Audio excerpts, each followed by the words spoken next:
আসসালামু আলাইকুম রহমতুল্লাহি বারকাতু। দেশ বিদেশের যেখান থেকে ভিডিওটি দেখতেছেন সবাইকে অসংখ্য ধন্যবাদ। আজকে আপনারা দেখা হৃদয় বিদারক যে আমাদের সিলেটে বন্যার পানি খুবই বেশি বাড়ছে। পানি বাড়ার কারণে উপশহর তলিয়ে গেছে। দেখতেছেন প্রত্যেকটা বিল্ডিং নিচতলা পানিতে তলিয়ে গেছে। আমরা দোয়া করি আল্লাহ সবাইরে হেফাজতে রাখতা, এই বন্যা থাকি সকলরে আল্লাহ হেফাজত করিয়া রাখতা। দেখা যে এই যে রাস্তাটা দেখতেছেন, রাস্তার মধ্যে পানি, মানুষ চলাচল করার মতো কোনো রাস্তা ব্যবস্থা নেই নৌকা ছাড়া।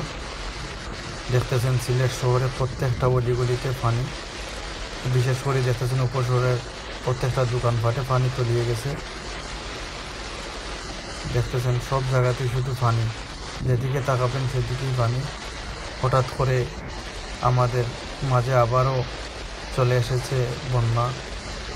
বিগত 22-এর বন্যার পরে আবার চলে এলো 24-এর বন্যা। দেখতেছেন যে অসংখ্য মানুষ পানিবন্দী, কোথাও যেতে পারতেছেন না।